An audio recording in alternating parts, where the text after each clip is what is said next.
Tudo bem? Estamos começando mais um painel, a COP30 e os desafios ambientais da região do Alto Tietê. Nós estamos discutindo aqui diretamente do Orquidário Municipal, que fica no Viveiro de Suzano, um espaço muito qualificado de contemplação e preservação ambiental dentro do Parque Max Pfeffer, na área central da cidade de Suzano. E a partir de agora nós vamos conversar com uma especialista em meio ambiente, a Solange Vu. Tenho a satisfação de conhecê-la há muito tempo e ela vai contribuir muito conosco aqui porque ela é coordenadora da Câmara Técnica de Meio Ambiente do Condemate Mais, o consórcio de municípios aqui da região do Alto Tietê, e também tem diversas outras atividades, incluindo atuação como fiscal da área do meio ambiente na Prefeitura Suzanense e também é diretora na Associação Nacional de Municípios de Meio Ambiente, o ANAMA. Enfim, muito conhecimento para a gente conversar aqui sobre o que significa a COP30, que vai começar agora, lá em Belém, no próximo dia 10 de novembro, como é que as decisões, o que vai ser conversado lá nessa Conferência das Partes, poderá ou não influenciar nós aqui que estamos no Alto Tietê, uma região estratégica, 5 represas, muitas áreas de preservação, enfim, a conversa então é sobre o que a Câmara Técnica do Condemate tem feito, como é que ela vê a COP30, o que a gente precisa avançar aqui na região do Alto Tietê, reforçando os apoios que a gente obteve aqui para conseguir fazer esse trabalho ao longo de todo o mês de outubro, comecinho do mês de novembro, antes de começar a COP lá em Belém, nós estamos fazendo essa conversa aqui com lideranças políticas, com especialistas, como é o caso da Solange, e também aí com representantes da sociedade civil. Quem nos apoia é a empresa LFM Obras e também temos outros apoiadores culturais que estão nos ajudando aqui a fazer diretamente do Viveiro Municipal de Suzano. Aliás, apoio da Prefeitura, Secretaria de Comunicação, Secretaria de Meio Ambiente da Prefeitura, esse local aqui maravilhoso. Tem gente, Solange, antes de você falar aí um oi para o nosso público, que está mais feliz com a imagem de fundo do que com a apresentação aqui do jornalista. Imagina realmente... se eles vierem pessoalmente, então. Esse é o convite. Tá todo mundo convidado. Quem não é de Suzano, quem é de Suzano não tem a oportunidade de vir aqui ainda, fica o convite meu e também já compartilhado pela Solange para você vir até aqui. É um espaço magnífico. Quem passa aqui na frente não consegue imaginar que tem praticamente uma floresta aqui dentro, né? Então, assim, reforçando desde já no começo aqui de mais essa conversa do painel COP30, desafios ambientais do Alto Tietê, o convite para você vir aqui. Quem já veio, retorne. Quem não veio ainda, não perca a oportunidade de conhecer esse espaço magnífico aqui em Suzano. Agora, depois de toda essa introdução, Solange, tudo bem contigo? Satisfação em recebê-la aqui no Viveiro Municipal de Suzano. Muito obrigada. Obrigada a você também. Eu conheço, acho que de muitos e muitos anos, Bastante né? tempo. Bastante tempo, sempre nos encontrando aí.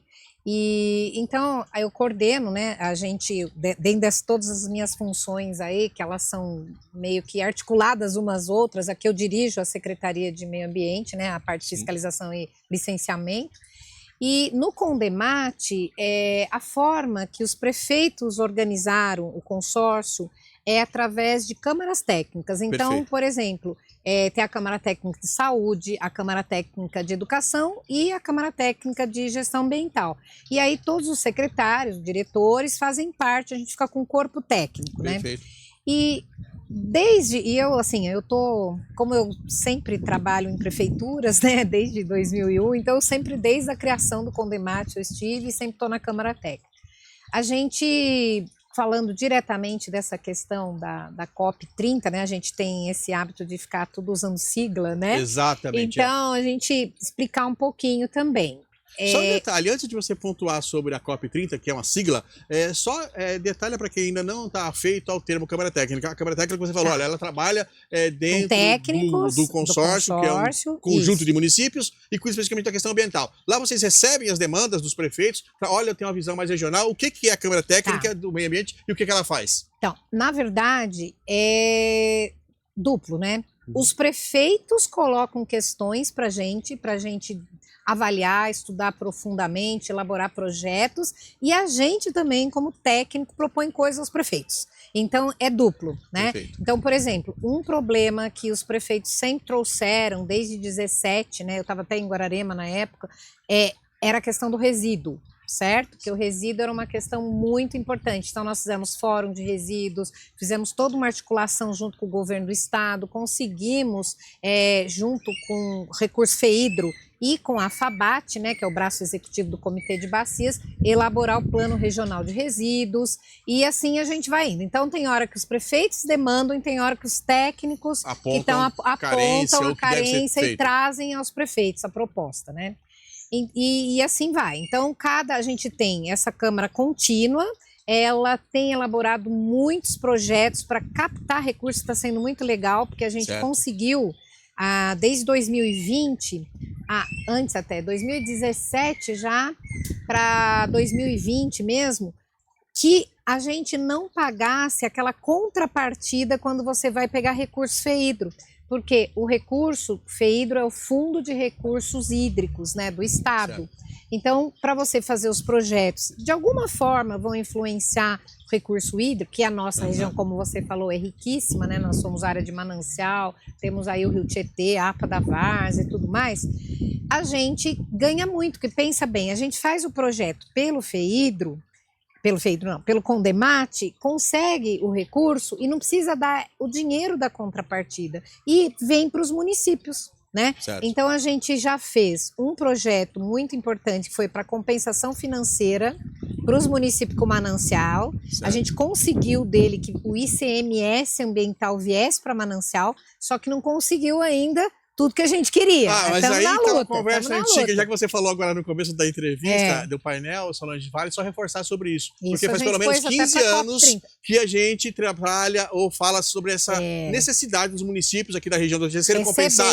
Exatamente. Aí buscou-se algumas alternativas, se não me engano foi a atual gestão do governador Tarcísio que apontou essa questão de utilizar o ICMS, porque se falou de outras maneiras no passado. Começou no governo passado, a gente conseguiu com o PNIDO, antes do Tarcísio, entrar no ICMS e foi concretizou. Foi no Dória e no Rodrigo Garcia. Isso, foi no final. Quanto é que veio de valor? Até porque parou-se um pouco de discutir sobre esse assunto, muito técnico, mas fundamental. Ainda não chegou, porque assim, o que aconteceu? Conseguiu avançar, aprovou, mas ainda não recebemos o percentual. Não recebeu nada até agora ou recebeu menos do que deveria ser? Não, é porque assim, é um cálculo, então depende do tamanho da sua área, da recuperação da área de recuperação dentro da sua bacia, proporcional, então não tem ainda um valor, e ele vem no bolo, ele vem no total do ICMS, ele não vem assim, separado pra gente. A gente tá hoje... Tem que conseguir dentro do bolo, fazer todas essas comprovações para conseguir receber. E o que tá faltando para ter essas comprovações? Então, na verdade, o ICMS ele é automático, é um cálculo que o governo faz, depende muito com quanto que é. Sabe por que não dá para saber exatamente?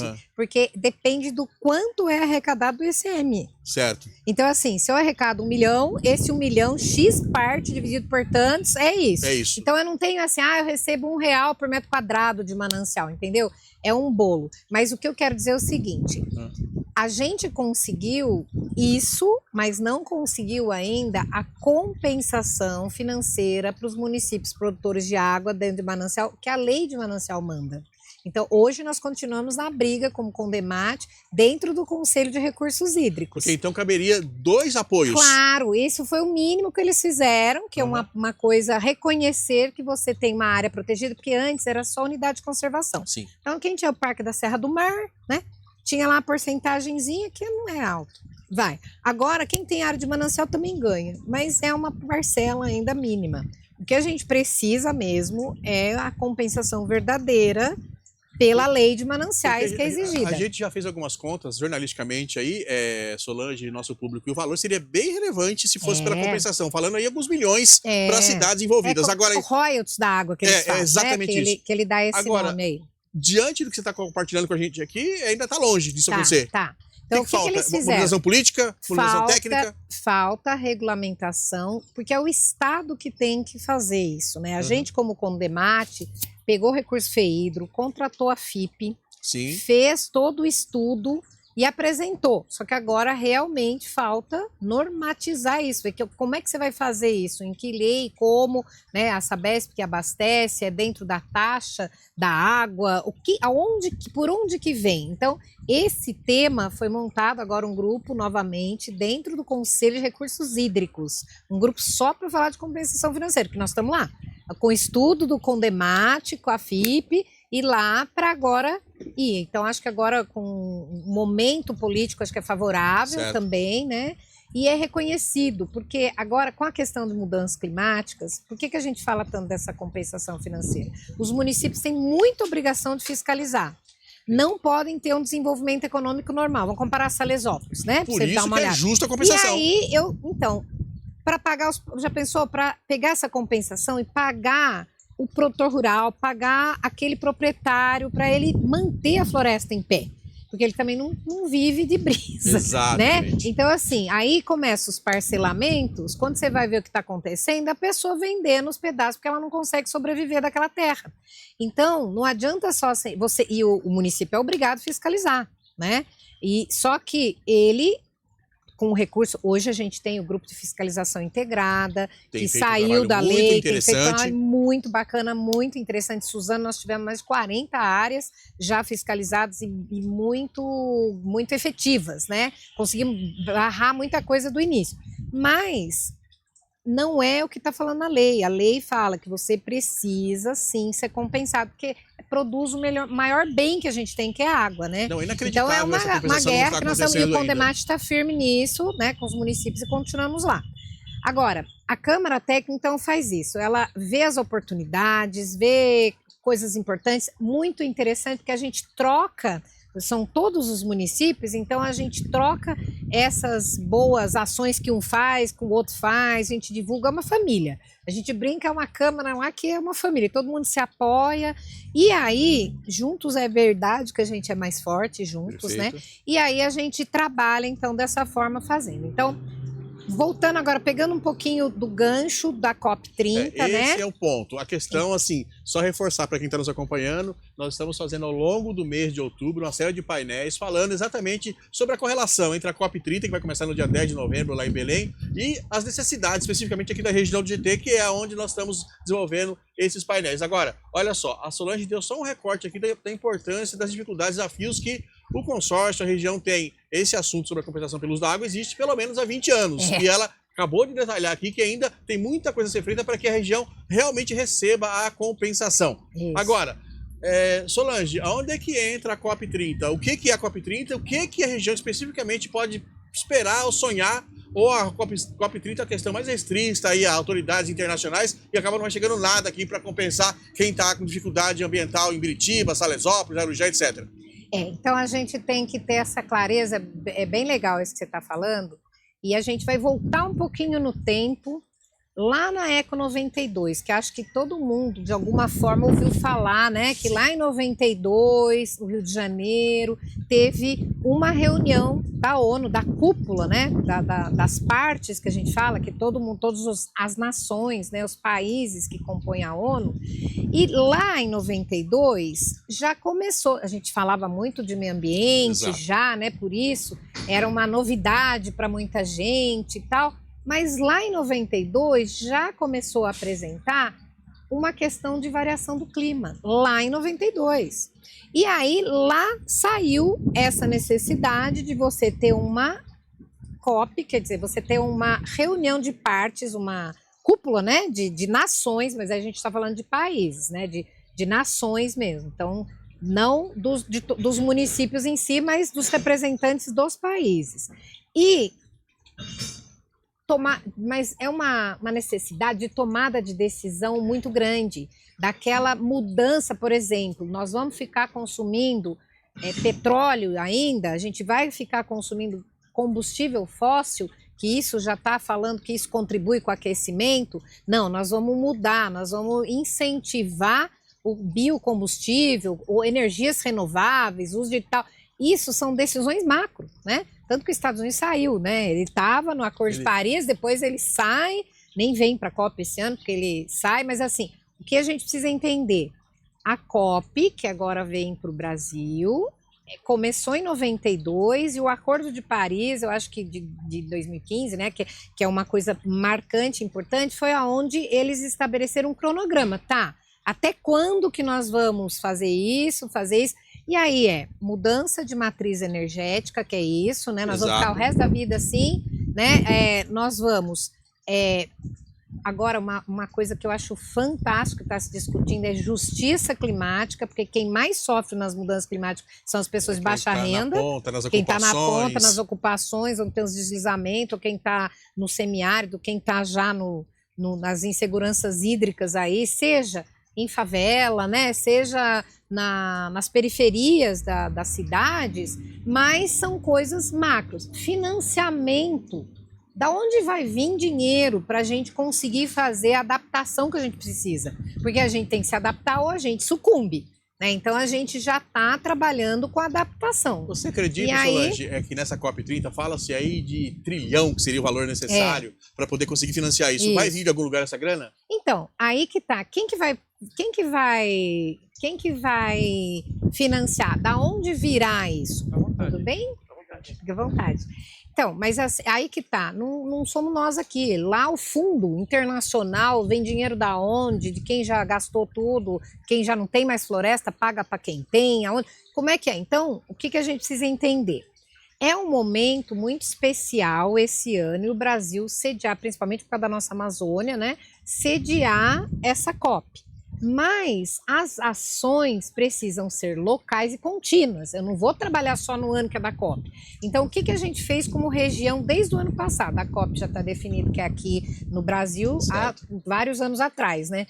Então, o que a gente fez como consórcio que aglutina os municípios? O ano passado, coisa que a gente não via há vários anos, a conferência, porque assim, um governo realmente democrático é participativo. Certo. Como é que você ouve o povo? É nas conferências, né? A gente viveu nas conferências, eu fui cria de conferência da cidade, do meio ambiente, né?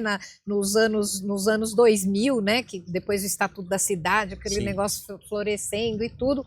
E aí é onde você ouve a sociedade civil. Então, o que a gente fez no consórcio?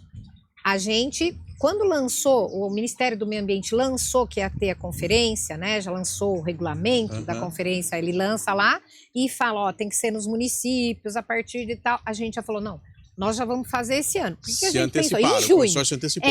Porque assim, podia fazer no fim do ano. A gente falou, gente, mas a eleição, quem que vai estar prestando atenção no meio da eleição, né? Então a gente fez em junho. Os 14 municípios, né, que é o Condemate Mais, né?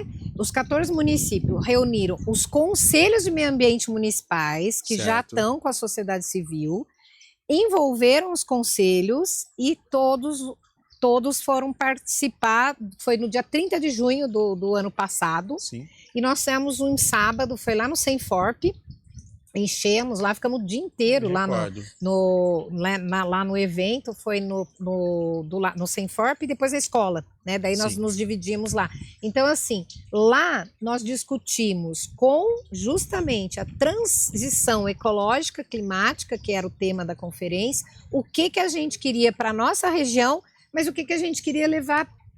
Não, porque assim, eu não vou discutir assim meu problema de Suzano, eu tenho que olhar, eu trago o meu problema de Suzano, mas aí o meu problema de Biritiba, o meu problema de Salesópolis, mas eu transformo de um jeito, né, como proposta e regionalizo. E aí a gente fez isso, elegemos os delegados, foram mais de 80 delegados da nossa região, e fomos para a conferência estadual, que foi em março. Aí tivemos em massa lá, conseguimos aprovar as nossas propostas dentro, porque lá a conferência é um exercício muito bom de participar, é muito democrático. Então você pega aquela essência da sua proposta, reabre ali com um novo grupo e rediscute. Então você acaba melhorando até aquilo lá, né? Não perdendo a essência, mas melhorando.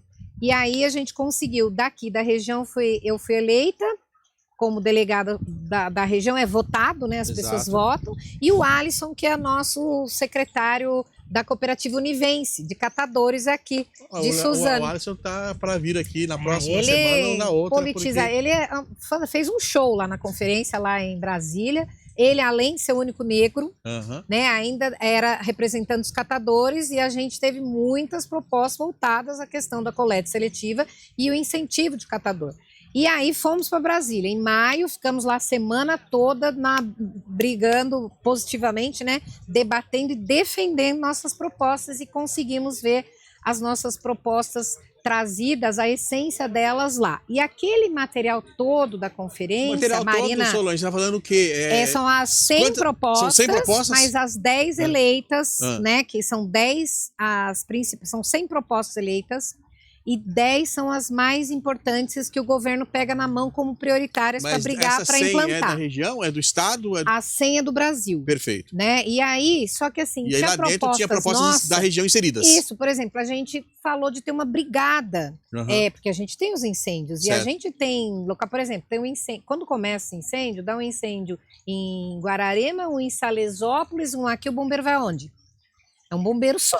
Exato. Então, a gente precisava capacitar essas brigadas, mas as brigadas também precisam ter recursos. Você não pode contar só que todo mundo seja voluntário. Porque as pessoas têm que trabalhar, né? Conseguir, tem que ter algum ganho. E aí a proposta nossa também de criar, a gente se encontrou em Brasília, muitos locais trouxeram. Então a gente percebia que por mais que a gente pensou no nosso local, quando a gente chegou em Brasília, a gente via que o Nordeste pensou igual a gente em muita coisa, que o Norte pensou, que o Sul... Eu fiquei do lado do pessoal que perdeu toda a casa, enchente lá em Brasília. Foi muito emocionante, muito... E a Marina Silva todo dia com a gente direto, tudo. Então, esse trabalho foi feito antes. Então, não adianta agora a gente chegar... vou para Brasília levar a minha proposta lá na COP. Para Belém, para Brasília não, para Belém levar. Vocês já foram. Brasília já vamos. Vou lá para Belém entregar lá na COP. Não existe isso. Aí é para foto. COP só para foto.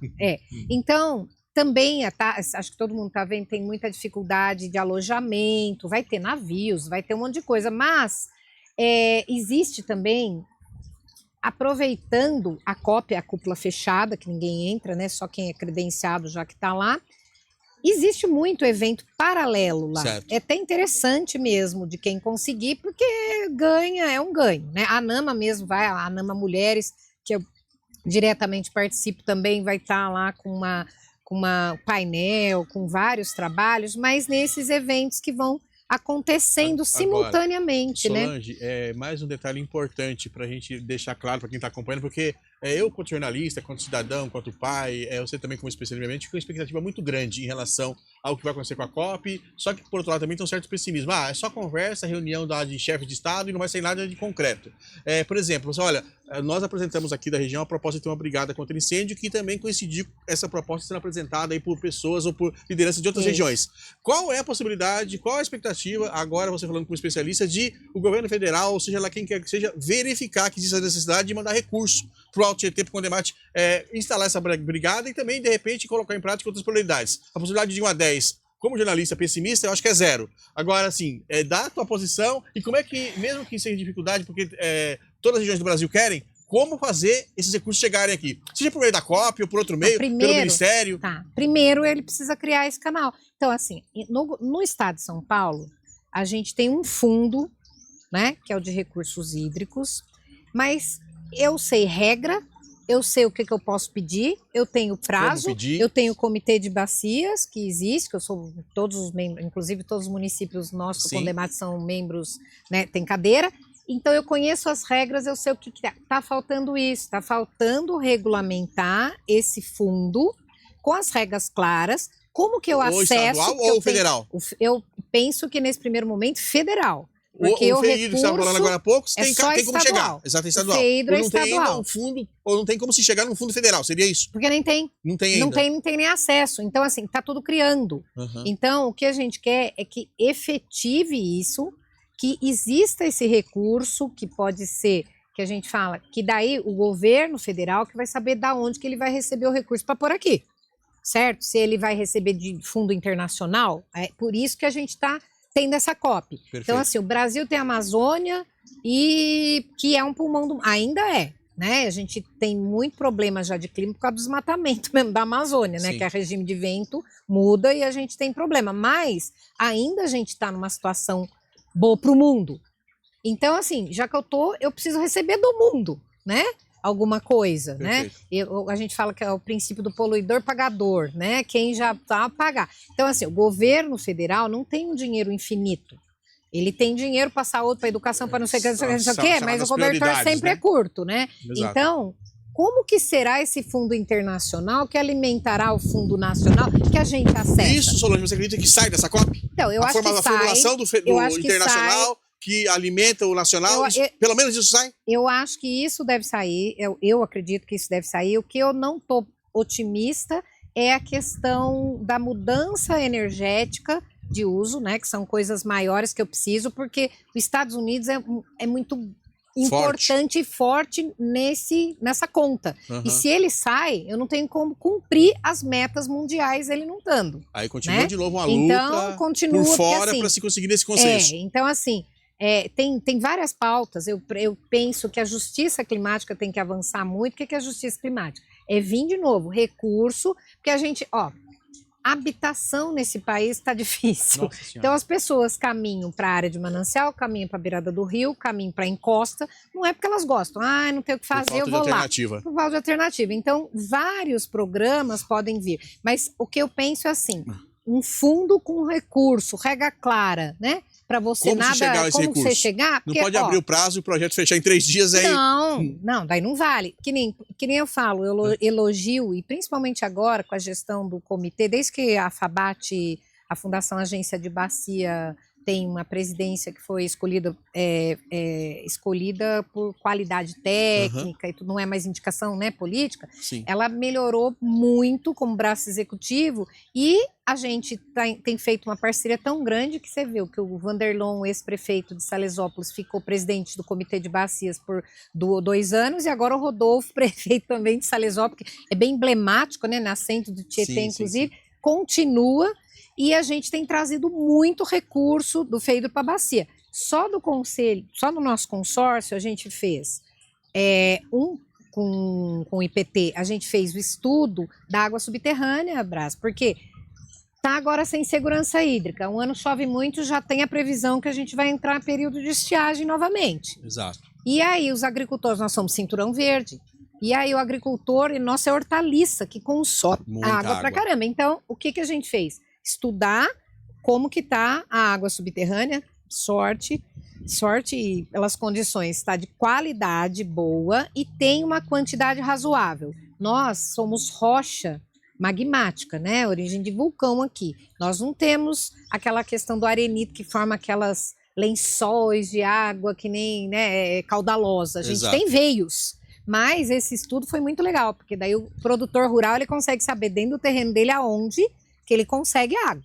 Então já foi. Agora acabamos 3 projetos, nós estamos trabalhando pra caramba. Que bom. E nós estamos com 3 projetos acabados de licitar. Um deles é a continuidade, que é capacitação também dos agricultores para o uso do recurso. Você sabe que eles fazem irrigação e muitas vezes desperdiça. Você não passa na estrada, não vê lá molhando o asfalto? Exatamente. Tal. Então, a gente também vai trabalhar com eles uma forma de não perder a questão da irrigação, mas economizando água, justamente. E a questão de implantação de cisternas e outras questões. Que eu queria que você... E também tem mais um. Tem mais um, saneamento rural, que é muito importante, porque eu preciso sempre pensar na qualidade das águas. Se eu começo a descuidar, de repente está tudo contaminado, e daí? Nossa. Então, a qualidade com saneamento rural é muito importante, também eu estudo. E, por último, também para esse ano, o plano de drenagem regional. Que é isso que a gente vai ver. Já se fala um bom tempo sobre esse plano de drenagem regional. E que fase ele está? Detalhe para a gente.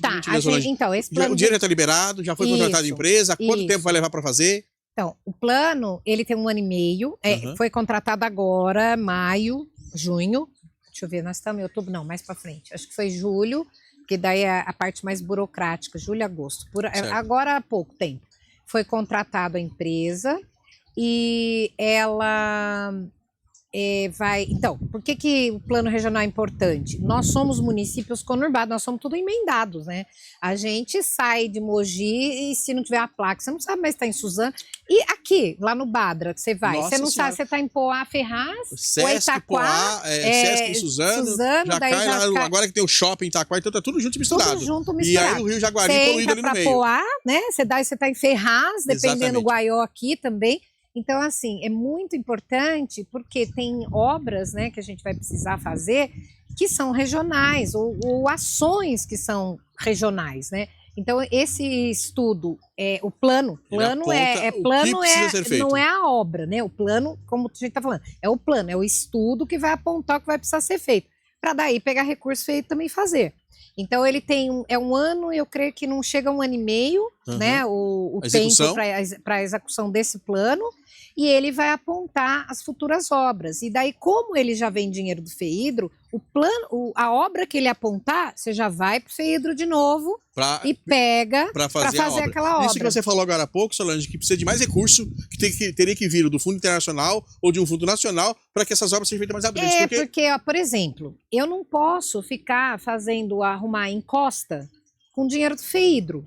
Eu não posso fazer remoção de família com dinheiro do FEHIDRO. O FEHIDRO é quando eu vou recuperar alguma coisa com a água. Então, a drenagem, eu carreio tudo para o rio. Então, a drenagem é uma coisa que interfere o rio. O rio é recurso hídrico, beleza, né?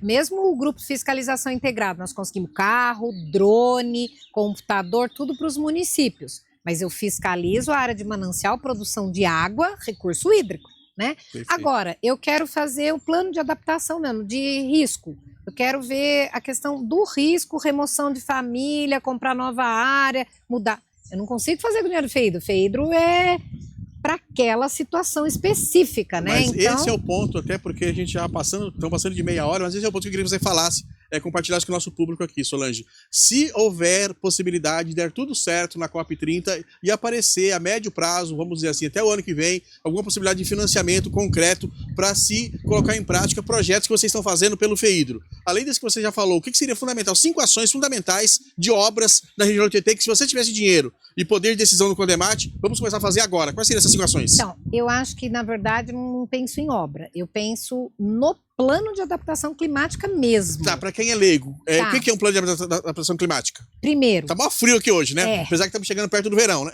tá maior frio que antes de ontem, tava maior calor, Exatamente. que haja saúde. E teve um dia que choveu, depois saiu o sol, depois frio à tarde. Né? Ventou e Exatamente. daí tal. Então, assim, primeira coisa, eu preciso realmente analisar, né, estudar aqui minhas áreas de risco.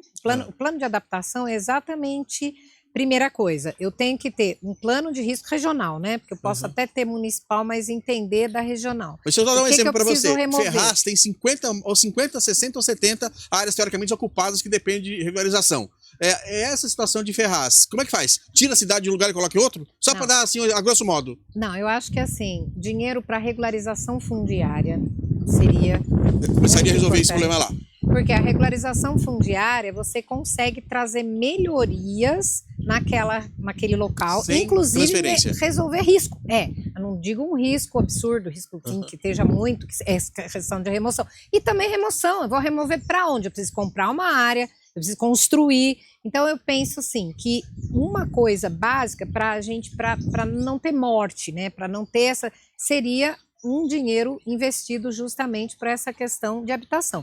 Tanto, porque assim, regularização fundiária não é um ofício, não é um papel, não é um mapa que desenha, é realmente implantar melhorias físicas naquele lugar. Então eu preciso de recurso.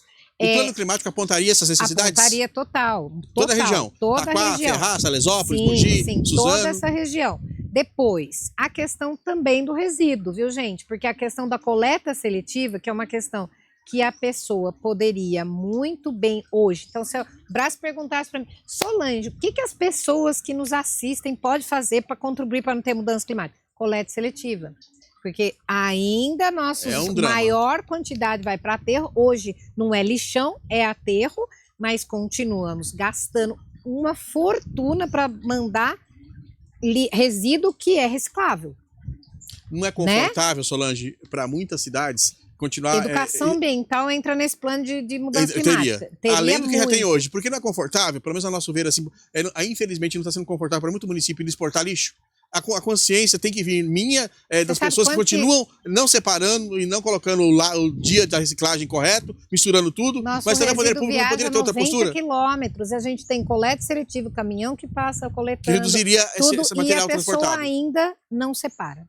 Ou se separa, ainda vai tudo sujo. Então, assim, isso fala, o que eu posso fazer na minha casa? Eu posso plantar árvore, onde eu puder, e eu posso fazer coleta seletiva. Nossa, só essas duas coisas já ia contribuir imensamente. Porque a arborização que você vê, além de estar frio, nós estamos no fresquinho, além de mudar a questão climática, você vem aqui num dia de calor, você não quer sair mais. Fantástico. Porque assim, é um climatizador natural, né? E agora, voltando, né? O que a gente vê que poderia ser feito aqui? Então, eu penso que se a gente tivesse um dinheiro para usar, seria basicamente para a questão da habitação, principalmente regularização fundiária e resolver as questões de risco. A outra questão seria a arborização urbana, que também seria um recurso, porque aí acabava com as ilhas de calor, como se fala, tecnicamente? Isso. além de acabar com a ilha de calor, a gente precisa dessa troca, porque nós somos municípios muito parecidos.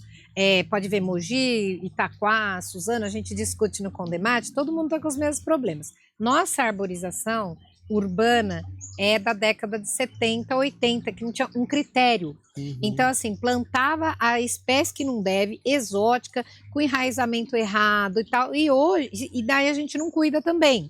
Então, a gente tem hoje uma arborização urbana doente, né? Que a gente tem. Então, inclusive, quando a gente faz supressão, todo mundo, ai, nossa, a gente hoje tem tomógrafo, faz análise, só que assim, as árvores estão sim doentes, precisando trocar. E a gente precisa investir tanto no diagnóstico, né, para a gente melhorar, e também no plantio. E tudo tem custo. Não dá para você fazer, por mais que você tenha viver de novo o investimento. Então, assim, a gente está junto, né, lá no Condemate, estudando o mesmo sistema moderno lá de São Paulo para fazer esse diagnóstico. A gente está trazendo para cá, vai ver se faz em ata de preço, porque daí, né, faz uma ata só para todo mundo, ganha, né? E a gente quer fazer também, mas eu diria duas coisas. Investimento na arborização urbana e na habitação. Para mim, isso aí a gente já ia dar salto. Por quê? A gente está fazendo a questão do uso da água racional, né? A questão da análise da água subterrânea como está, capacitar também para uso, pensar já em outras situações. Eu acho que isso... E a última coisa da nossa parte para fechar, a gente viu aí, nesse ano mesmo, Solange, algumas propostas, algumas cidades aqui da Grande São Paulo, da região, mais uma vez falar se transformar o lixo em energia. Das propostas que você tem conhecimento aqui pela região, é confiável alguma delas? Isso acontece daqui para 2030? Ou por enquanto são ensaios, boas intenções, mas isso não vai acontecer a médio prazo? Não, a gente tem algumas experiências positivas, né? Porque hoje eu não gosto muito do termo que o pessoal fala incineração, dá a impressão que você vai jogar um monte de resíduo de qualquer jeito e soltar uma fumaceira, ou então poluir tudo, ou queimar, acabar com a coleta seletiva. Não. Hoje existem algumas tecnologias, já tem muita coisa ainda que, né, não tenho conhecimento, não vou nem discutir se é boa ou ruim, mas a gente tem muita coisa voltada para gaseificação, né, que não é queima de material, inclusive nem é para queimar plástico, outras coisas, porque senão você acaba tendo a poluição, mas produz energia sim. Eu acho que isso é um caminho sem volta, porque a gente estava até comentando um pouquinho antes de começar. A gente melhorou do lixão descontrolado para aterro sanitário, mas todos os aterros sanitários, tirando de Guarulhos e de Guararema, que é pequenininho só para ele e tem tempo de vida também útil curto, o resto todo mundo está tendo que levar o resíduo viajado e ir para empresa privada, que também o custo, você sabe que aumenta.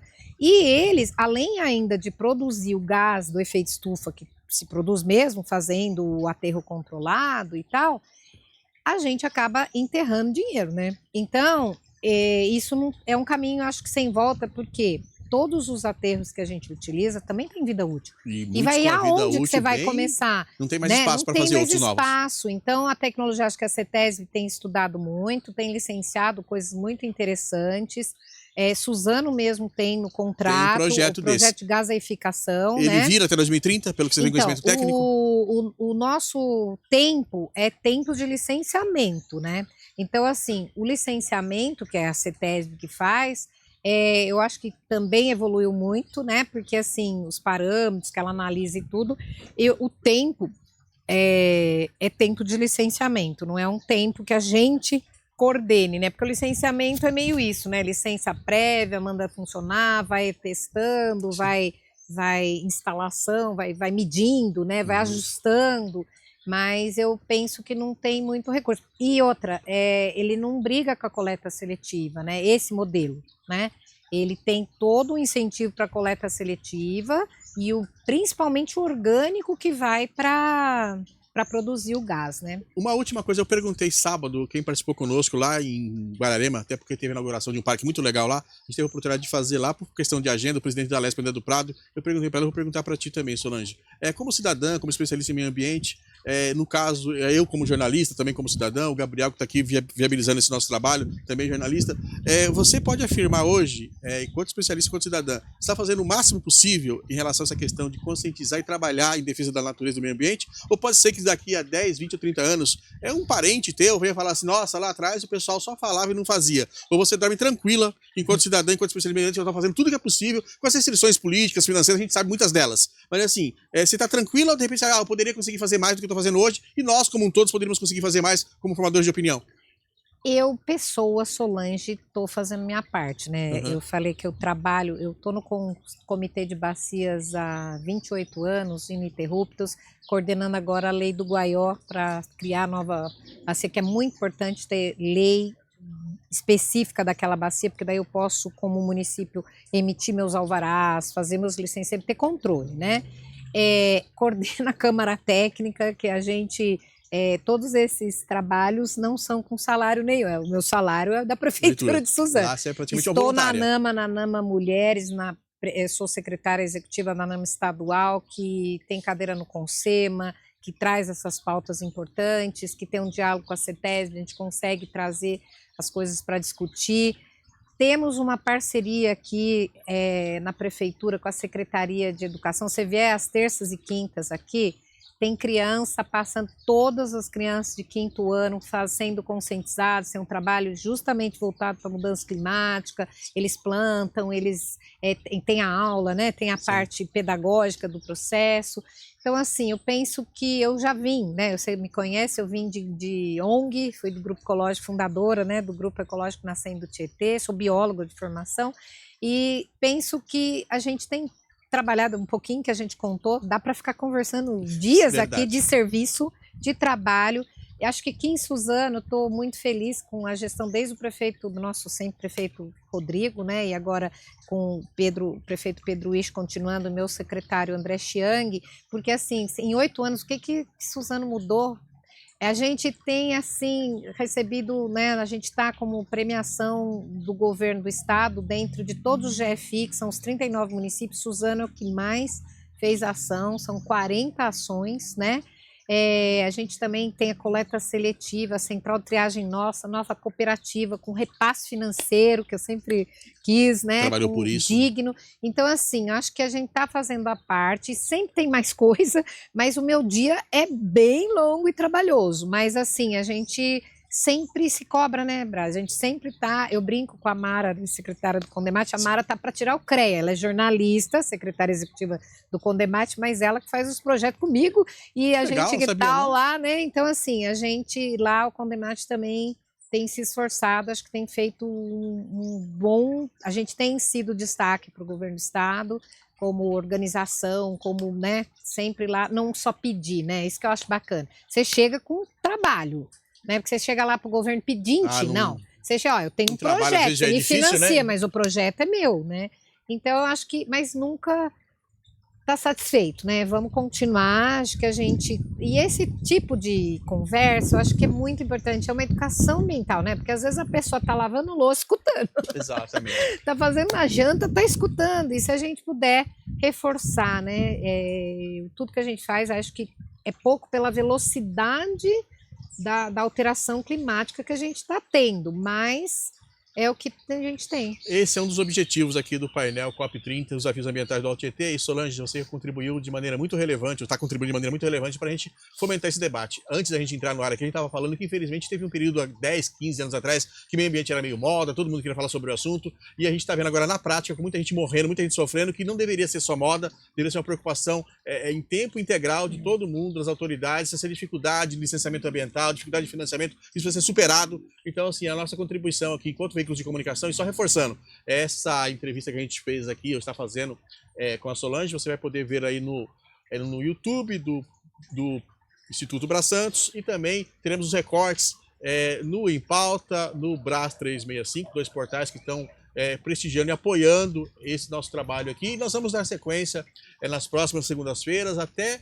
o dia 10 de novembro, quando vai começar efetivamente esse trabalho lá em Belém. A gente tem altas expectativas até certo ponto de que ele gere resultados aqui na ponta, porque aqui que nós realmente precisamos de apoio, de recursos financeiros, como a Solange deixou muito claro aqui falta recursos para que a gente consiga avançar mais rapidamente nessa pauta ambiental. Solange, obrigado, sucesso para ti. Agradeço, E vamos em frente. parabenizo, viu? Nossa, achei espetacular o que você está fazendo e essa pauta.